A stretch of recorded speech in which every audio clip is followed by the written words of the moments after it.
Howdy hey, my ecological fiends. Thanks for joining me today. I make these little leather lighter holders, and I've been making a bunch of these because I sell them at festivals, and the Summer Solstice Festival is coming up right now in real life for me. I have no idea when I'm going to put this video up, but it's almost here. So I'm making a bunch of these lighter holders to sell at that festival. And folks ask me how to make them because they look very simple to make, and that's because they are very simple to make. So today I'm going to show you how to do that. This is a really great project because it doesn't require a lot of materials or skill or tools. In fact, you can just do this with a needle and an awl if that's all that you have. That wasn't planned. I also get a lot of questions because I don't eat meat, why I make leather products. We talked about this in a couple other videos, but the short answer is that all of the leather that I use is reclaimed leather, so it's all cutting room floor scraps. This is all the stuff that larger companies that produce belts and saddles and things like that, they toss all this out in the garbage normally, but I get it and repurpose it into things, and one of those things is a lighter holder.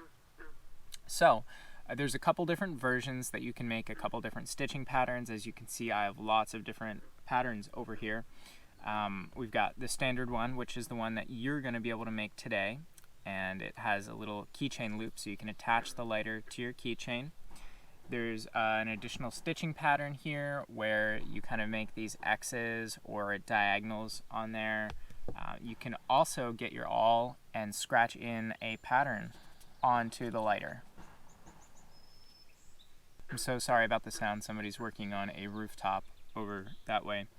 I also make these for, while I was waiting for the hammering to stop, more people started mowing their lawns and it started raining again. So we're just gonna keep going. I hope that you can hear me over the rain. I also make custom versions of these. This one's for Mike Hawk. You've seen him in a couple other videos.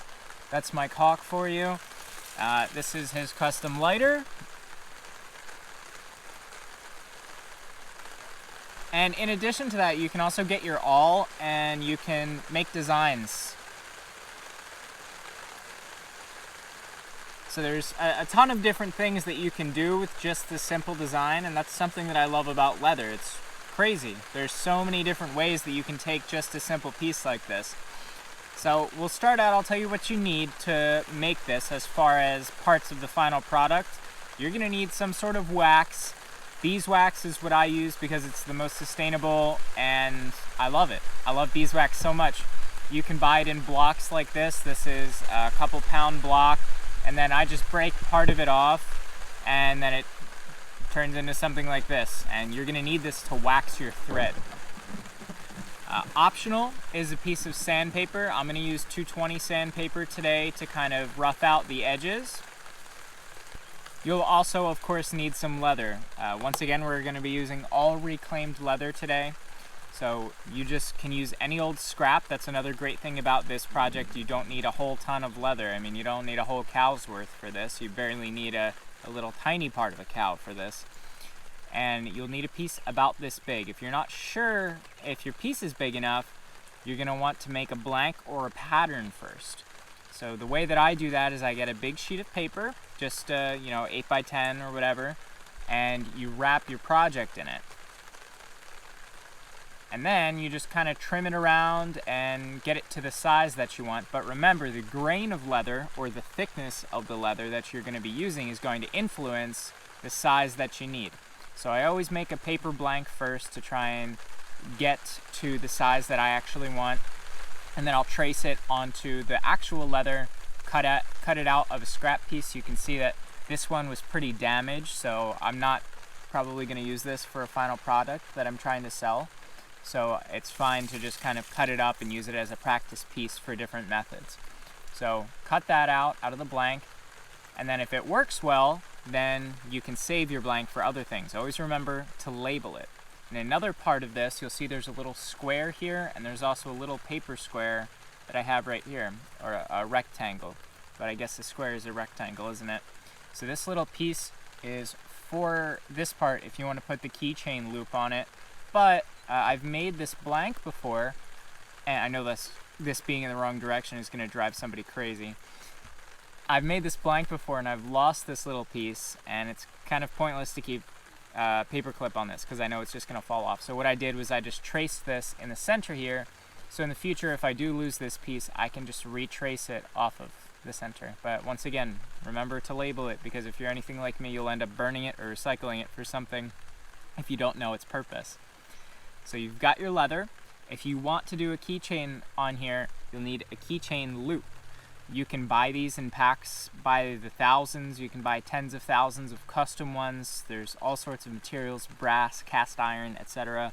All I do is I find these in dumpsters all the time, or on the ground on the sidewalk you can find these, or you probably have a keychain with a couple extra of these. But I never throw these out because they're really, really good for things like this, friendship bracelets, and more. You'll also, of course, need a lighter for this. You can make the actual design without a lighter, but you won't know if it fits, and then it's kind of an incomplete thing to give to somebody as a gift or to sell without a lighter. I just always sell mine with lighters because that's part of the whole thing, you know? Bic lighters are not the most sustainable product. Let's face it, it's plastic filled with butane, right? You actually can refill these, that's for another video.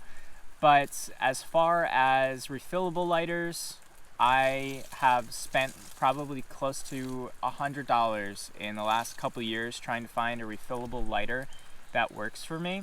But the fact of the matter, for me at least, is that I just don't use a lighter often enough to justify using one of those.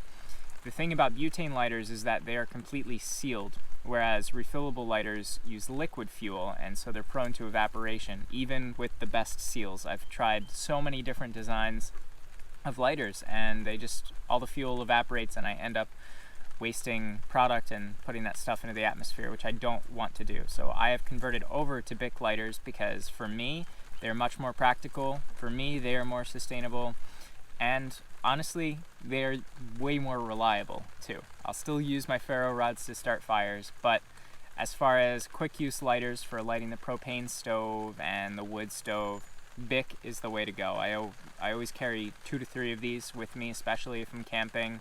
I made an amendment to my knife sheath here so that I've got a little pocket on the side for my lighter, so I always have my lighter right on my hip.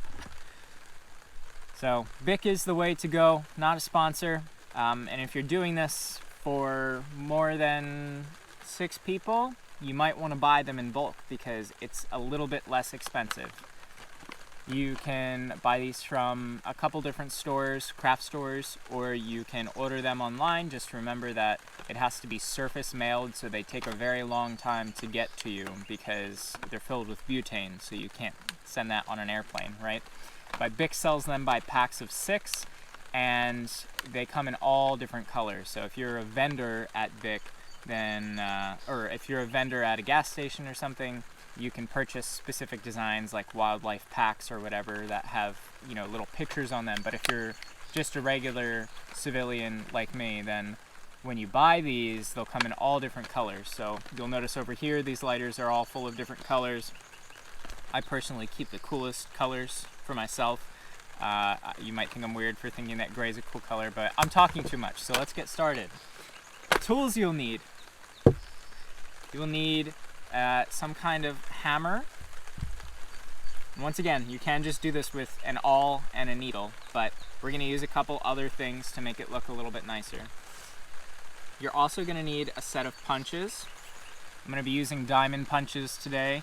This will go all the way through the leather. The reason they're called diamond punches is because the tips of these look like a diamond shape, and that's what helps them puncture.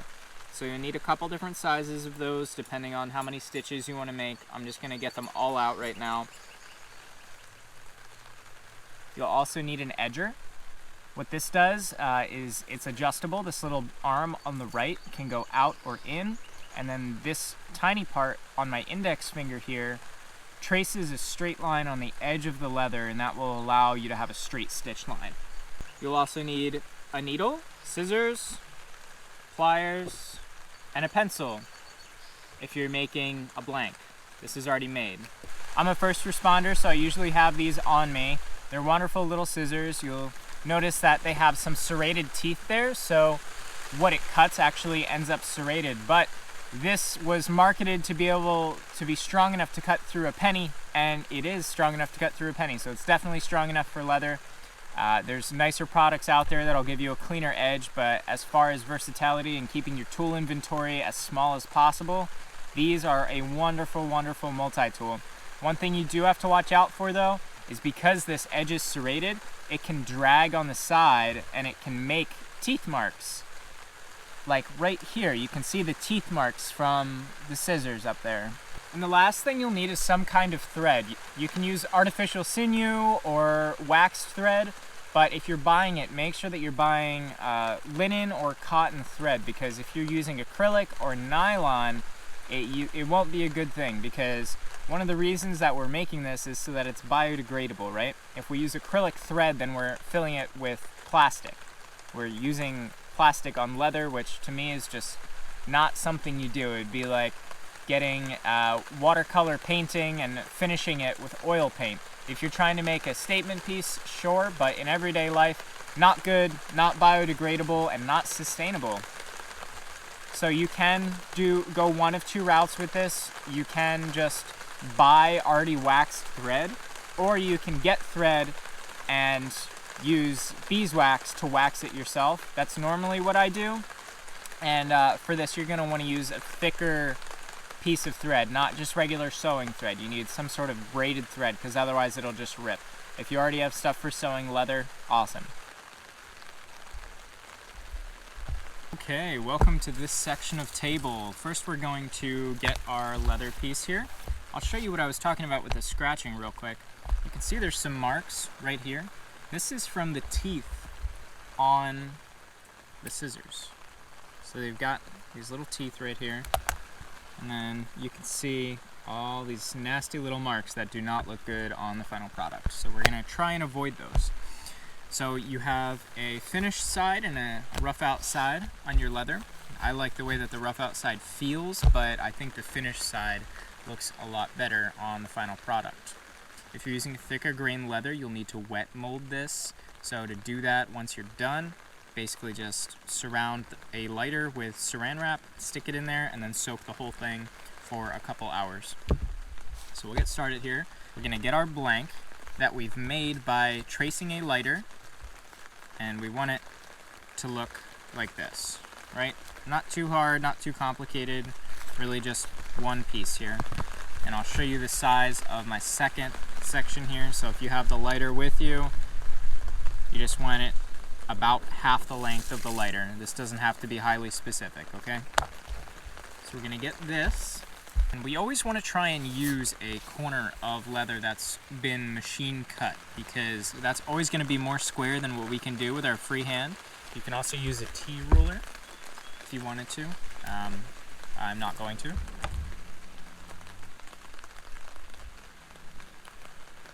So just align that with the corner there, and then you're going to get your awl, which is this thing. You can also just use a needle for this though. And we're going to trace.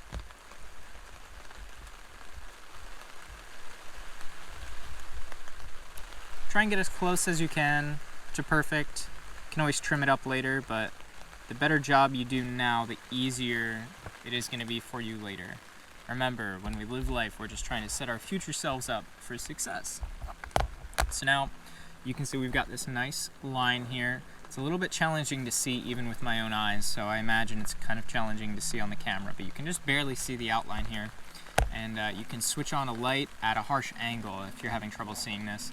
Then all I'm going to do is I'm going to get these scissors and I'm going to make sure I'm straight on every time, because remember, if I drag side to side, then I'm going to make drag marks, and I don't want that. I'm just going to cut right through the leather. And another thing we want to do is we want to make sure that this part with the hook on it is facing inside, because if it's facing on the outside, it's much more challenging to get the scissors in here to carve out just that half moon shape. But if the scissors are already in there doing something else, then it'll be easy.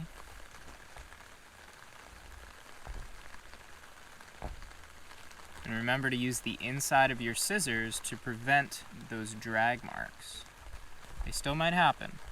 We'll see when I'm done with this piece.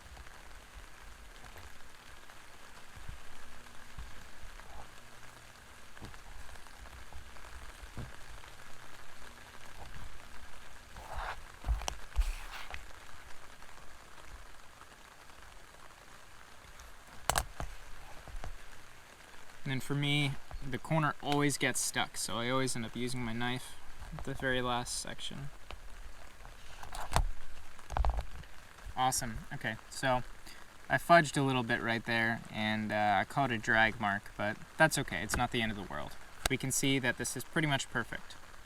Okay, and it's not the end of the world if you have to recut it to make it look a little bit better, and you can trim the sides just a little bit if you need it to line up absolutely perfectly if you're, making this for someone really important.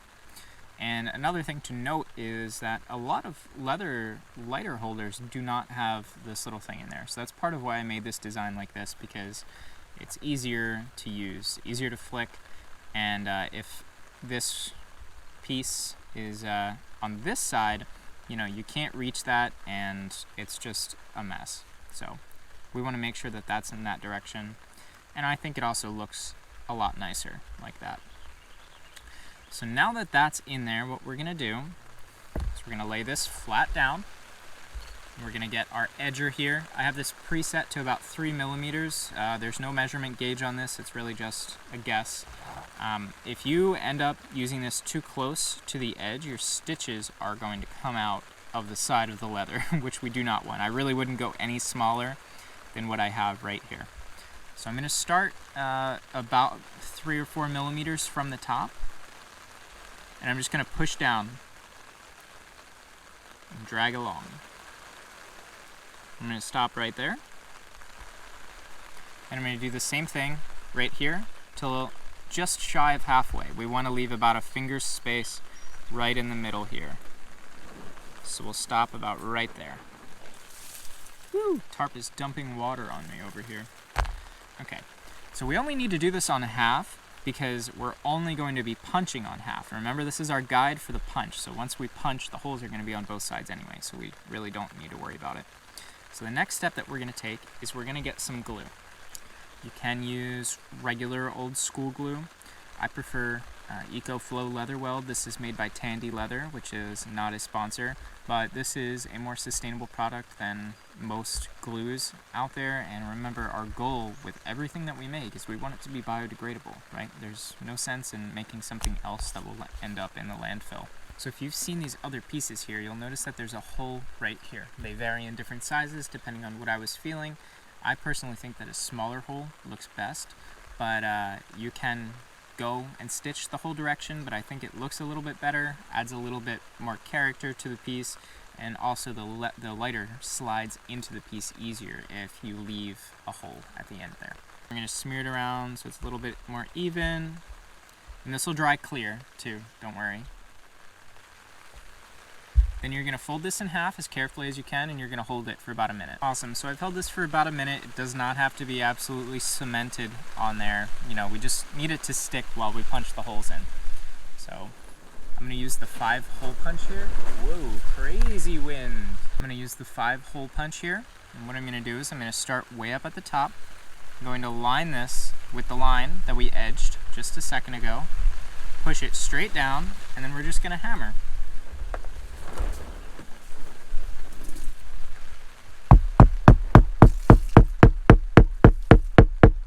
Awesome, then we'll just give that a cut, and now we're ready to wax it. So if you have a pre-waxed thread, then you can just totally ignore this step.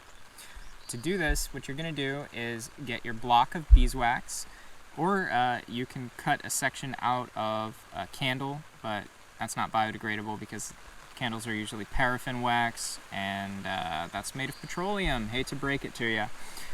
So we're going to get the thread right here and lay it over the top, push down with a thumb, and then just pull.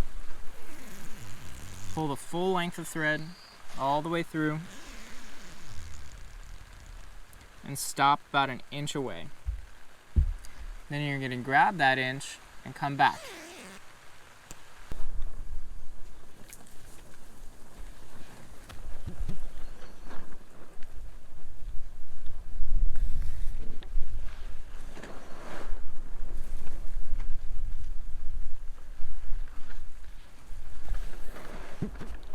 Alright, so now we're going to end it. To do that, we're going to grab this little knot that we started with here, just pull it up ever so slightly, and you're going to get your needle, and you're going to push it through the thread at the bottom there. And we're not going to go through the leather, just the thread. And once you've pierced that, you're going to get the rest of your thread. You're going to wrap it around 3 times. Pull it down back toward the end of the needle. Hold that there tightly, and then pull the needle through all the way.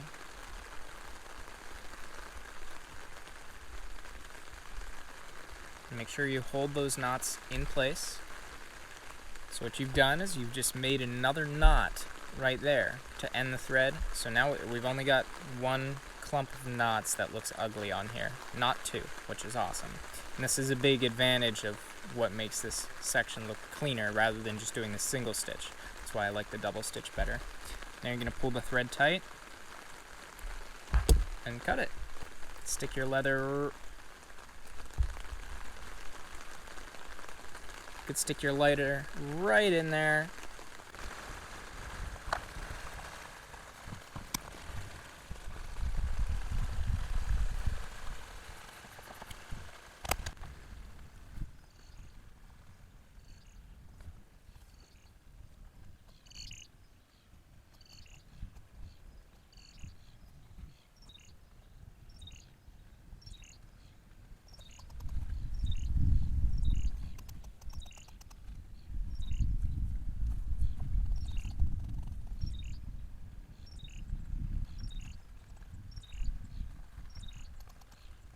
I must apologize, the camera battery died and I did not have another one.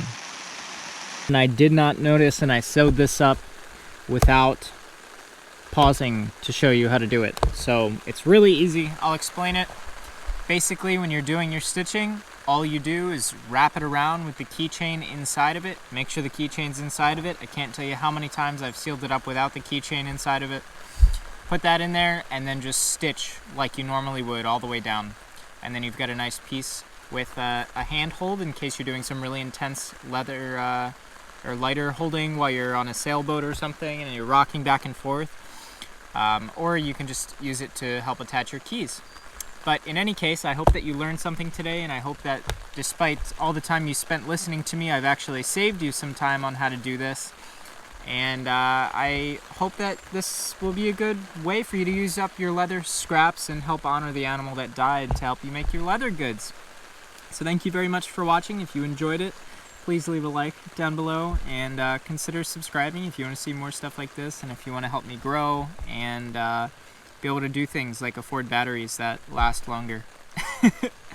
So thanks for watching, and stay hungry. I'll see you next time. Bye-bye.